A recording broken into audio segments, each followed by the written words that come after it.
જય શ્રી કૃષ્ણ. કેમ છો તમે બધા? આજની વાર્તા છે સમયની થપ્પડ. તો ચાલો આજની વાર્તા શરૂ કરીએ. જો માં, હું તને સારી રીતે સમજાવી રહ્યો છું કે તું તારી બંને વહુઓ કહે એમ જ કર, અને તારી દીકરીને અહીંના કોઈ સમાચાર આપીશ નહીં. અને હા, જે પણ કાગળ ઉપર સહી કરવાનું કહું, શાંતિથી સહી કરી દેજે. નહીતર જો તારી બંને વહુઓ તારી સાથે ખરાબ વર્તન કરે તો મારી પાસે રોવા ના આવતી. અને વળી તારી દીકરીને કઈ વાતની કમી છે કે અમે તેને અમારી મિલકતમાં ભાગ આપીએ? જયેશ પોતાની માં નિર્મળાબેનને કહે છે. ત્યારે નિર્મળાબેને કહ્યું, પણ બેટા, શહેરમાં જે નાની જમીન છે તે તો તારા પિતાજીએ તારી બહેન મમતાની દીકરી રાધિકા માટે લીધી હતી. તે અમે તારા નામે કેવી રીતે કરી શકીએ? તે તો પહેલેથી જ તેના નામે છે. ત્યારે જ નિર્મળા બહેનની મોટી વહુ શિવાની આવી અને પાછળથી તેમના વાળ ખેંચીને બોલી, વૃદ્ધા, તારી જાતને વધારે સ્માર્ટ ન સમજ. તે ટચુકડી છોકરીને અમે આટલી મોંઘી જમીન આપી દઈશું, અને તે જમીનની કિંમત પણ ખબર છે? તે જમીનને અમારા નામે કરાવવા માટે અમે તારી દીકરીને તો શું, તને પણ મરેલી જાહેર કરી શકીએ છીએ. તો તેની ચિંતા અમારા પર છોડી દે, અને તને જેટલું કહેવામાં આવે બસ એટલું જ કર, સમજી? ત્યારે નિર્મળાબેને રડતા રડતા કહ્યું, વહુ, આટલું મોટું પાપ મારી પાસે ન કરાવ. આના કરતાં તો સારું હોત કે તારા સસરાજીની સાથે હું પણ આ દુનિયા છોડીને જતી રહી હોત. એમ કહેતા કહેતા તે રડવા લાગ્યા. ત્યારે જ નાની વહુ પ્રિયા આવી અને નિર્મળાબેનનો હાથ પકડીને મચકોડીને બોલી, તારી જાતને શું દેવી સમજે છે? તારાથી કોઈ પાપ નથી થયું. અરે, જ્યારે અમે આ ઘરમાં વહુ બનીને આવ્યા હતા ત્યારે કેમ અમારી પાસે ઘરના કામ કરાવતી હતી? તે પણ તો પાપ જ છે. અને ચિંતા ન કર, જો તું આના પર સહી કરી દઈશ તો જેમ આજ સુધી ચાલતું આવ્યું છે તેમ જ ચાલતું રહેશે. અમે વચન આપીએ છીએ કે અમે બધા તારી સાથે ક્યારેય કોઈ ખરાબ વર્તન નહીં કરીએ, અને તારી દીકરીને કાનો કાન આ વાતની ખબર નહીં પડે. આ એક રાજ જ રહેશે કે અહીં ચાલી શું રહ્યું છે. બસ તારે એટલું કરવાનું છે કે ધીરે ધીરે તેનાથી બધા સંબંધો તોડવા પડશે. ત્યારે જ તું આ ઘરમાં શાંતિથી રહી શકીશ. તો બોલો સાસુમાં, તમને આ સોદો મંજૂર છે? ત્યારે જયેશ બોલ્યો, મંજૂર તો કરવો જ પડશે. નહીતર જા પોતાની દીકરી પાસે જઈને રહે ત્યાં. જમીન અને બાકી પ્રોપર્ટી તો એમ પણ અમે અમારા નામે કરાવી જ લઈશું. તેના પછી આ ઘરના દરવાજા તેના માટે હંમેશા બંધ થઈ જશે. યાદ રાખજો માં, તારી દીકરીની સાસુ પણ ત્યાં તેની સાથે રહે છે. શું તે તને પોતાની સાથે રાખશે? એવું ન થાય કે બંનેનું ઘર છૂટી જાય. ત્યારે શિવાની નિર્મળાબેનની પીઠ પંપાળતા બોલી, જુઓ માજી, અમને પણ તમારી સાથે આવું વર્તન કરવામાં સારું નથી લાગી રહ્યું. હવે જ્યારે ઘી સીધી આંગળીએ નીકળી શકે છે તો તમે અમને આંગળી વાકી કરવા માટે મજબૂર કેમ કરી રહ્યા છો? તમે સહી કરી દો ને, અને રહો ને આ ઘરમાં જેમ આજ સુધી રહેતા આવ્યા છો. અરે, આમાં તમે ખરાબ નહીં બનો. સાચું કહું તો તમે બસ તમારા વૃદ્ધાવસ્થા સારી બનાવી રહ્યા છો. આમાં તમારી દીકરીને શું ખરાબ લાગશે? તેને તો ખુશ થવું જોઈએ, અને જ્યારે સમય આવશે ત્યારે અમે તેને કહી દઈશું. ચાલો હવે સારી સાસુ બનીને સહી કરી દો. એક પળ માટે નિર્મળાબેન વિચારવા લાગ્યા કે બાળકો સાચું તો કહી રહ્યા છે. જો દીકરીના સાસરીવાળાએ તેમને સાથે રાખવાની ના પાડી દીધી અને આ લોકોએ પણ તેમને ઘરમાંથી કાઢી મૂક્યા તો તેઓ ક્યાં જશે? ત્યારે તો દર દર ભટકતા તેમને ભીખ માંગવી પડશે.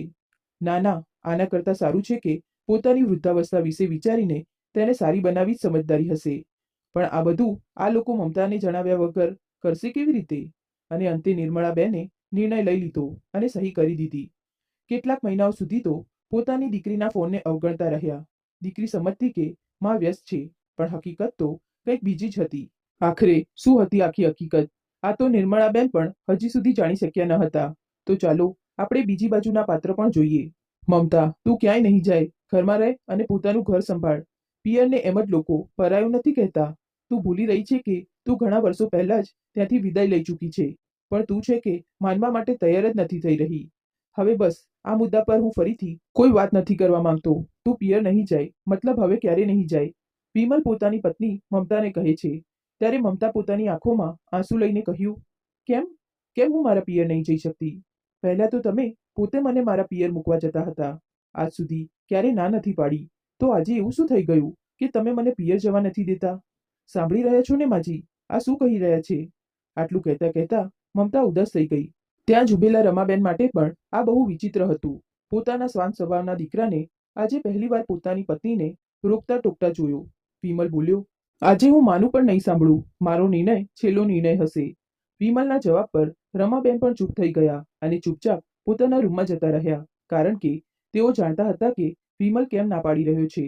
આટલું કહીને વિમલ પણ પોતાના રૂમમાં જતો રહ્યો તો મમતા તેની પાછળ પાછળ રૂમ સુધી ગઈ અને કહેવા લાગી, યાદ પણ છે તમને કે હું છેલ્લી વાર પિયર ક્યારે ગઈ હતી? પપ્પાના ગયા પછી કેટલા દિવસો થઈ ગયા, મારું જવાનું થયું જ નથી. હા, આ એક અલગ વાત છે કે પિયરથી પણ કોઈએ ફોન કરીને મને બોલાવી નથી, પણ શું ફરક પડે છે? છે તો તે મારું પિયર જ ને. ભાઈ છે, ભાભી છે અને મારી મા પણ તો છે. તો પછી તમે મને પિયર જવાની ના કેમ પાડી રહ્યા છો? જ્યારે પપ્પા હતા ત્યારે તો તમે ક્યારે ના નહોતા પાડતા. તો પછી હવે શું થઈ ગયું? અહીં સુધી કે તેમના ગયા પછી પણ તમે ક્યારે ના નહોતી પાડી. ત્યારે વિમલ ગુસ્સામાં ચીસ પાડીને બોલ્યો, તને એકવારમાં વાત સમજ નથી આવતી? જો હું કહી રહ્યો છું તો કોઈ કારણ તો હશે જ ને. મેં કહી દીધું ને કે તું નહીં જાય મતલબ નહીં જાય. માં પણ તને કેટલી રોકતી હતી, પણ તું કોઈની સાંભળતી નથી. બસ કોઈના બોલાવ્યા વગર મોઢું ઉઠાવીને જતી રહેતી હતી. અરે, નજીકમાં પિયર હોય એનો મતલબ એ તો નથી કે જ્યારે મન થાય ત્યારે ત્યાં જઈને બેસી જવું. મેં કહી દીધું છે, બસ હવે મને પરેશાન ન કર. એટલું કહીને વિમલ મોઢું ફેરવીને બીજી બાજુ ઊંઘી ગયો. વિમલનો ચીસો પાડવાનો અવાજ રમાબેનના રૂમ સુધી આવી રહ્યો હતો. રમાબેન યાદ કરવા લાગ્યા કે તેમણે ક્યારે મમતાને કોઈ વાત માટે રોકી ટોકી ન હતી. પણ હા, મમતાનું વારંવાર પિયર જવું તેમને પણ પસંદ નહોતું આવતું, પણ તેને તેની આદત પડી ગઈ હતી. પિયર નજીકમાં હતું તો દર અઠવાડિયે ચાલી જતી હતી.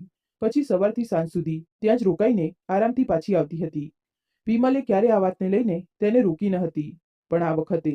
પહેલા રમાબેન ઘણીવાર તેને ટોકતા હતા, વહુ, આ તે શું નિયમ બનાવી રાખ્યો છે? જ્યારે જોઉં ત્યારે પિયર ચાલી જાય છે. મને તારું આ રીતે વારંવાર પિયર જવું બિલકુલ પસંદ નથી આવતું. તું મારી વાત સાંભળી પણ રહી છે કે નહીં? મમતા આ કાનથી તેમની વાત સાંભળતી અને બીજા કાનથી કાઢી નાખતી. રમાબેન વિમલને કહેતા તો વિમલ પણ હસીને ટાળી દેતો અને કહેતો, શું માં, એ પણ સવારે જઈને સાંજે તો પાછી આવી જ જાય છે, તો પછી શું વાંધો છે? કેમ ના પાડો છો? તેને જવા દો. મા બાપને છોડીને આવી છે, આટલી જલ્દી સંબંધ કેવી રીતે તૂટી જશે? હવે દીકરાના આટલું કહેવા પર રમાબેન પણ ચૂપ થઈ ગયા. ધીરે ધીરે સમય વીતતો ગયો. મમતાની દીકરી રાધિકાનો જન્મ થયો ત્યારે પણ મમતાની આ જ હાલત હતી. આજે રાધિકા પણ 4 વર્ષની થઈ ગઈ હતી. હજી 9 મહિના પહેલા જ્યારે મમતાના પિતાનું અચાનક મૃત્યુ થયું હતું ત્યારે મમતા કમસે કમ 15-20 દિવસ પિયરમાં રહીને આવી હતી. પિતાના ગયા પછી દર મહિને મમતાનું શ્રાદ્ધ કહીને પિયર ચાલી જતી હતી. તો વિમલ પણ તેની સાથે જતો હતો, જેથી તેને એકલતાનો અહેસાસ ન થાય અને ના તો તેને એવું લાગે કે તેનો પતિ કે તેના સાસરીવાળા તેના દુઃખમાં સામેલ નથી. પણ 6 મહિના પછી અચાનક એવું શું થઈ ગયું કે વિમલ તેને પિયર જવાની ના પાડી રહ્યો છે? આ વાત દરેકના મનમાં સવાલ ઊભો કરી રહી હતી. આ જ વિચારતા વિચારતા રમાબેનની આંખ લાગી ગઈ, કારણ કે વિમલે તેમનાથી પણ એક બહુ મોટી હકીકત છુપાવી રાખી હતી. જેમ એક પત્ની પોતાના પતિના પરિવાર અને તેની ઇજ્જતની રક્ષા કરે છે અને કેટલીક વાતોને પોતાના મનની અંદર દબાવી રાખે છે, તેવી જ રીતે પત્નીની ઇજ્જત પણ તો પતિની જ હોય છે, હવે ભલે તે પિયરની હોય કે તેના પોતાના ઘરની. આ બાજુ જ્યારે વહેલી સવારે બધા ઊંઘી રહ્યા હતા, મમતા પણ ન જાણે શું વિચારી રહી હતી, કારણ કે ગઈ રાતથી જ તેના મગજમાં તોફાન મચી ગયું હતું અને બડબડી રહી હતી કે આજકાલ મમ્મી પણ ફોન પર બરાબર વાત નથી કરતી. શું ખબર બંને ભાભીઓ તેમને બરાબર રાખે છે કે નથી રાખતી? ઉપરથી તેમનું આવું વર્તન સમજમાં નથી આવતું કે શું કરવું? વિચારતા વિચારતા મમતા જ્યારે કોઈ નિર્ણય પર ન પહોંચી તો મનોમન પોતે જ નિર્ણય લઈ લીધો અને ઊભી થઈ ગઈ. વિમલ ગાઢ ઊંઘમાં ઊંઘી રહ્યા હતા તો મમતાએ કહ્યું, આજે તો ભલે ગમે તે થઈ જાય, હું પિયર જઈને રહીશ. આખરે મને મારી મા અને બંને ભાઈ ભાભીઓને મળવાનો હક છે. આ લોકો મને આ રીતે રોકી ન શકે અને ના તો પિયર જવાની ના પાડી શકે. બોલતા બોલતા મમતા તૈયાર થવા લાગી અને એક બેગમાં પોતાનો સામાન રાખીને બહાર નીકળી ગઈ. ત્યાં સુધીમાં રમાબેન પણ જાગી ચૂક્યા હતા અને આંગણામાં તુલસીને પાણી આપી રહ્યા હતા. વહુને તૈયાર થતા જોઈને રમાબેને કહ્યું, વહુ, તું ક્યાંક જઈ રહી છે કે શું? અને તે પણ આટલી વહેલી સવારે? ત્યારે મમતા મોઢું બગાડતા બોલી, હા માજી, હું પિયર જઈ રહી છું. ત્યારે રમાબેન બોલ્યા, વહુ, તું પિયર નહીં જાય. ગઈ રાત્રે જ વિમલે તને ના પાડી હતી, તો પછી તું કેમ જઈ રહી છે? જો ના પાડી રહ્યો છે તો કોઈ કારણસર ના પાડી રહ્યો હશે. આવું ન કર વહુ. કેમ ઘરમાં મુસીબતોને નોતરું આપી રહી છે? રમાબેનની વાત સાંભળીને મમતા ગુસ્સામાં બોલી, માજી, હું 6 મહિના પહેલા મારી મમ્મી પર દુઃખોનો પહાડ તૂટી પડ્યો હતો. તેમણે પોતાનો જીવનસાથી ગુમાવ્યો છે. આપણે લોકો તેની ભરપાઈ નથી કરી શકતા, પણ કમસે કમ હું મારા માને મળીને તો આવી શકું છું ને. તેમને થોડી તસલ્લી તો આપી શકું છું ને. દીકરી છું તેમની. શું આટલું પણ ના કરી શકું? શું આ મારો હક નથી? મને તેમને મળ્યાને કેટલા દિવસો થઈ ગયા છે. દર વખતે તમે લોકો કંઈક ને કંઈક બહાનું કરીને ના પાડી દો છો. ખબર નહીં કેમ 6 મહિનાથી તમે લોકો મને ત્યાં કેમ નથી જવા દેતા? આખરે કારણ શું છે? ખેર, છોડો જે પણ હોય, પણ હું આજે તો પિયર જઈને જ રહીશ. અને મને કોઈ રોકી નહીં શકે, કહી દઉં છું. આ સાંભળીને રમાબેન એક માની જેમ કડક થઈ ગયા અને કહ્યું, વહુ, આટલી જીદ સારી નથી હોતી. વિમલે ના પાડી છે ને. ચૂપચાપથી ઘરે રહે. હું કંઈ કહેતી નથી. એનો મતલબ એ નથી કે તું મારી સાથે આ રીતે વાત કરે. ભૂલીશ નહીં, હું તારી સાસુ છું, જેણે આજ સુધી મા બનીને જ તને પ્રેમ આપ્યો છે. તો મારી વાત માન અને ચૂપચાપથી પોતાના રૂમમાં જા. સવાર સવારમાં ખોટો ઝઘડો ઊભો કરી દીધો છે. આ સાંભળીને મમતા જીદ પર અડી ગઈ અને કહ્યું, નહીં, હું અંદર નહીં જાઉં, પણ આજે તો હું પિયર જઈને જ રહીશ. જોઉં છું મને કોણ રોકે છે. આટલું કહીને તે ઝડપી પગલે ઘરની બહાર નીકળી ગઈ. રમાબેનને સમજમાં નહોતું આવી રહ્યું કે આખરે તે કરે તો શું કરે. હારીને તેઓ જલ્દી જલ્દી વિમલના રૂમમાં ગયા અને કહ્યું, વિમલ, ઊભો થા બેટા. જો બહુ જબરદસ્તી પિયર જઈ રહી છે. મેં તેને રોકવાની બહુ કોશિશ કરી, પણ તે રોકાઈ નહીં. ત્યારે વિમલે કહ્યું, હવે જતી જ રહી છે તો શું કરી શકીએ છીએ. હું જોઉં છું કે શું કરી શકું છું. માં, હું તો બસ તેને દુઃખ અને તકલીફથી દૂર રાખવા માંગતો હતો, પણ તે પોતે જ આગમાં કૂદવા માંગે છે તો આમાં કોઈ શું જ કરી શકે. તો રમાબેન બોલ્યા, આખરે વાત શું છે બેટા? પહેલા તું પોતે તેને મૂકવા જતો હતો, હવે એવું શું થઈ ગયું કે તું તેને પિયર નથી જવા દેતો? મને પણ તો જણાવ કે આખરે વાત શું છે, શું થયું છે એવું? તો વિમલે કહ્યું, માં, હમણાં હું તમને કંઈ નથી જણાવી શકતો. જ્યારે સમય આવશે ત્યારે તમને જાતે જ બધું ખબર પડી જશે. એટલું કહીને તે રૂમની બહાર નીકળી ગયો અને વિચારવા લાગ્યો. આ બાજુ થોડા કલાકો પછી મમતા પોતાના પિયર પહોંચી, પણ ઘર પર તાળું લટકતું હતું. તેણે પોતાની માને ફોન લગાવ્યો, પણ માએ ફોન ઉપાડ્યો નહીં. ભાઈ ભાભીને પણ ફોન કરતી રહી, પણ તે લોકોએ ફોન કાપી નાખ્યો. મમતા બહુ ચિંતામાં હતી કે આખરે વાત શું છે. ત્યારે ત્યાં નજીકમાં રહેતા દેવચંદ કાકાની નજર મમતા પર પડી અને તેને અવાજ લગાવીને કહ્યું, અરે મમતા, ત્યાં શું કરી રહી છે? તારા ઘરે કોઈ નથી? ત્યાં તાળું લાગેલું હશે. અહીં આવ, અમારી પાસે આવી જા. બહુ તડકો છે, તારી તબિયત ખરાબ થઈ જશે. કાકાની વાત સાંભળીને મમતા તેમના ઘરે ગઈ. જ્યારે ત્યાં ગઈ તો કાકાએ ચા નાસ્તો આપતા કહ્યું, અરે મમતા બેટા, આજે તું ઘણા દિવસો પછી આવી અને કે બાળકો કેમ છે? અને હા, તારી સાસુની તબિયત હવે કેવી છે? બહુ દુઃખ થયું સાંભળીને. કે કેમ છે તેઓ? ઠીક તો છે ને? દેવચંદ કાકાની વાત સાંભળીને મમતા હેરાન થઈ ગઈ અને આશ્ચર્યમાં તેમને જોતા બોલી, હું સમજી નહીં કાકા, તમે શું બોલી રહ્યા છો? ત્યારે દેવચંદ કાકા મમતાને સમજાવતા કહ્યું, અરે, તારી સાસુ વિશે પૂછી રહ્યો છું, જે આંગણામાં લપસીને પડી ગયા હતા ને. એટલે તો તું આટલા દિવસોથી અહીં આવી રહી ન હતી, એ વિશે પૂછી રહ્યો છું. હવે તારી સાસુ કેવી છે? ઠીક તો છે ને? હવે બેટા, તારા પિતાજી તો રહ્યા નથી, નહીતર તેમની પાસે ખબર અંતર પૂછી લેતો હતો. હવે પાડોશી હોવા છતાં તારા ઘરે જાત તો કદાચ તારા ભાઈઓને અમારું ત્યાં જવું સારું ન લાગત કે તારા પિતાજીના મર્યા પછી. મને લાગે છે કે તારી માં મજબૂરીમાં જ પણ બહુ બદલાઈ ગઈ છે. તેમની વાત સાંભળીને મમતા ડઘાઈ ગઈ અને વિચારવા લાગી, ભલા તેની સાસુને ક્યારે ઈજા થઈ અને ક્યારે તેઓ લપસીને પડી ગયા હતા. તેણે કહ્યું, કાકા, તમને કોણે કહ્યું કે મારી સાસુને ઈજા થઈ છે? ત્યારે દેવચંદ કાકા બોલ્યા, અરે, તારી કાકી જ કહી રહી હતી. સાંભળે છે કામિની? ઓ કામિની, મમતા આવી છે. મમતાને હેરાન જોઈને કામિની કાકી બોલ્યા, અરે, 6 મહિના પહેલા જ્યારે શ્રાદ્ધનું બધું કામ પૂરું થયું હતું તેના 2 દિવસ પછી જ તો તારા ઘર અને પ્રોપર્ટીનો ભાગ થઈ રહ્યો હતો અને તે કાગળ પર તારી પણ સહી જોઈતી હતી. તે સમયે તારા ભાઈઓએ જ કહ્યું હતું કે તારી સાસુ આંગણામાં લપસીને પડી ગઈ છે અને તેમને કમરમાં ઈજા થઈ છે, એટલે તું આવી નહીં શકે. ત્યારે કાકા બોલ્યા, હા, અમે તો કહ્યું પણ હતું કે અમે મળવા આવીએ છીએ, પણ તેમણે કહ્યું કે મમતા પર એમ પણ કામનો બોજ રહે છે, એવામાં ત્યાં જવાથી તેને વધારે પરેશાની થશે, એટલે અમે ન આવ્યા બેટા. તારી માએ તો અહીં સુધી કહી દીધું કે જ્યારે અમે અમારી દીકરીના સાસરીએ વધારે જતા નથી તો તમે લોકો જઈને શું કરશો? દીકરીઓના ઘરનું પાણી પણ પીવું મના છે. શું તમને આ વાતની ખબર નથી? ભાભીની આ વાત પર અમે અમારા પગ રોટલી લીધા હતા. પ્રોપર્ટીનો ભાગ આ ક્યારે થયો? મમતા હેરાનીથી બોલી. ત્યારે કાકા બોલ્યા, શું તને આ વિશે ખબર નથી? કાકાની વાત સાંભળીને મમતાનું માથું ફરવા લાગ્યું. ત્યારે જ કાકી બોલ્યા, પણ એક વાત મને સમજમાં ના આવી. મમતા, તે તારા પિતાની પ્રોપર્ટી પર પોતાનો ભાગ કેમ છોડી દીધો? અહીં સુધી કે તે જમીન પણ લેવાની ના પાડી દીધી, જે તારા પિતાજીએ એ કહીને લીધી હતી કે આ રાધિકા માટે છે. તેમની બહુ ઈચ્છા હતી કે તે પોતાની પૌત્રીને કંઈક આપે, તે તેને પણ લેવાની ના પાડી દીધી. અરે, પોતાના પિતાના આશીર્વાદ સમજીને જ લઈ લેતી. તે ઠીક નથી કર્યું બેટા. માનું છું કે તારો પતિ કમાય છે, તને પૈસાની કમી નથી, પણ મા બાપના આશીર્વાદનું મૂલ્ય તે સંપત્તિ ના લગાવી શકે. મમતા હેરાન ડઘાઈ બસ તેમની વાતો સાંભળી રહી હતી. ત્યારે જ કામિની કાકીનો દીકરો કલ્પેશ ઘરની અંદર આવ્યો અને હેરાનીથી મમતાને જોવા લાગ્યો.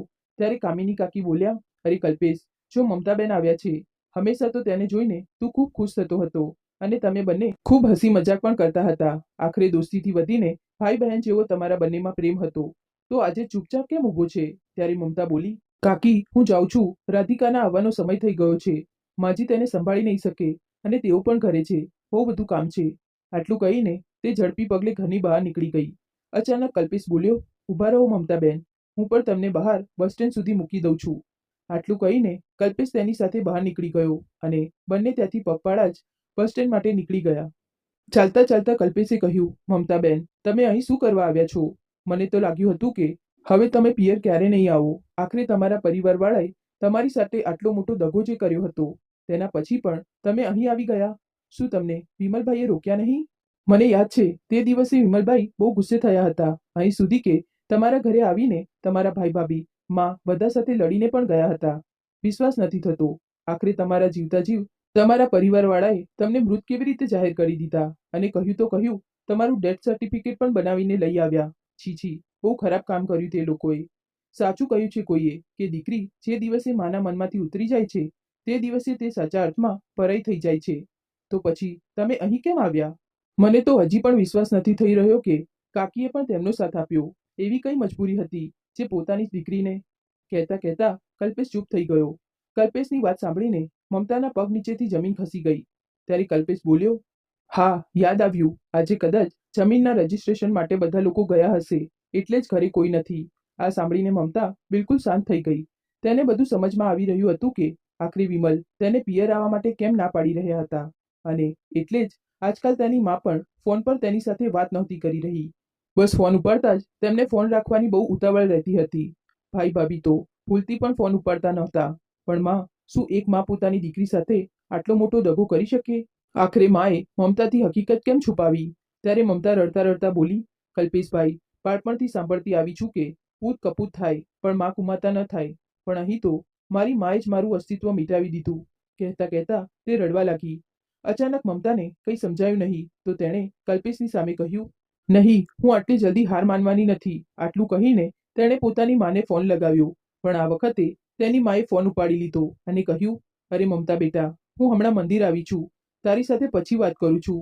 કહીને તેઓ ફોન રાખવા જતા હતા કે મમતાએ કહ્યું, માં, મંદિરમાં છો ને તો તમારી મરી ગયેલી દીકરીની આત્માની શાંતિ માટે પણ પૂજા જરૂર કરાવી દેજો.